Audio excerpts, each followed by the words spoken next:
बता दें आपको इस दौरान खबरों में हम आगे बढ़ेंगे। लोकसभा और राज्यसभा में आज भी देखने को मिला कि काफी हंगामा हो रहा है और विपक्ष भी अपनी बात रखती हुई नजर आ रही है। लोकसभा और राज्यसभा दोनों में विपक्ष लगातार सरकार को एसआईआर और वोट चोरी के मुद्दे पर घेर रहा है। लोकसभा के नेता प्रतिपक्ष राहुल गांधी ने कहा कि आरएसएस सभी संस्थाओं पर कब्जा करना चाहती है और बीजेपी चुनाव के दौरान इनका इस्तेमाल करती है। राहुल गांधी के सवाल पर बीजेपी ने बड़ा प्रहार किया है। वहीं इस पर पलटवार करते हुए कांग्रेस सांसद इमरान मसूद ने बीजेपी पर निशाना साधा है। उन्होंने कहा कि बीजेपी डरी हुई है, किस तरह इनकी चोरी पकड़ी जा रही है उन्होंने कहा, और साथ ही उन्होंने और क्या कुछ कहा है आइए आपको सुनवाते हैं।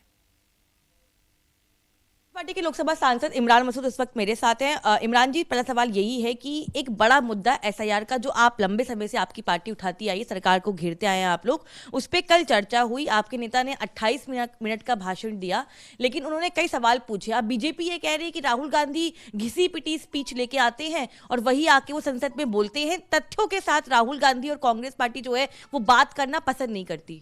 ब्राजील का मॉडल तथ्य, वोटर लिस्ट तथ्य, आप ही के हैं ना, जवाब दीजिए ना, दीजिए जवाब। तथ्यात्मक बात राहुल गांधी करते हैं, आप जवाब नहीं है आपके पास, आप इधर उधर घुमाते रहेंगे। आप जवाब दीजिए ना। एक एक वोटर लिस्ट के अंदर एक एक नाम से 200-200 वोट क्यों हैं, जवाब दो। एक घर के अंदर 600 वोट क्यों है, जवाब दो। एक और सवाल यही है कि जिस तरह से राहुल गांधी ने कल बोला कि चुनाव आयोग की नियुक्ति को लेकर जो प्रोसेस है उसको बदलाव करना चाहिए, ईवीएम पे सवाल खड़े किए। उधर से बीजेपी के तमाम सांसदों ने जब अपना वक्तव्य रखा तो उन्होंने कहा कि जो ईवीएम का प्रोसेस था वो इंदिरा गांधी बल्कि सरकार में ही बल्कि आया था, और कांग्रेस जब सरकार थी तब ईवीएम का प्रोसेस लेके आई थी। उसके अलावा जो सवाल आप लोग खड़े कर रहे हैं, बीजेपी काउंटर में यही बोल रही है कि आप लोग बार बार चुनाव हार जाते हैं और आप लोग चुनाव आयोग को कटघरे में खड़ा कर देते हैं। बदलाव जो है, बदलाव हमेशा होता है।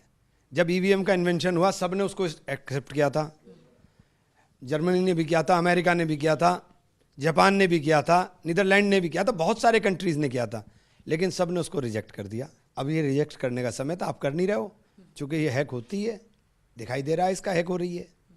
लोगों ने, जो बड़े बड़े काबिल लोग हैं, उन्होंने तो कर भी दिखाया है इसको।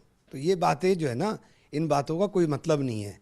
गृह मंत्री अमित शाह 5 बजे लोकसभा में आपके नेता के रिप्लाई में जवाब देने वाले हैं। उससे पहले तमाम लोग भी आप लोग बोलने वाले हैं, क्या स्ट्रैटेजी रहेगी और किन बातों पे आप आज फिर जवाब उनके पास है ही नहीं।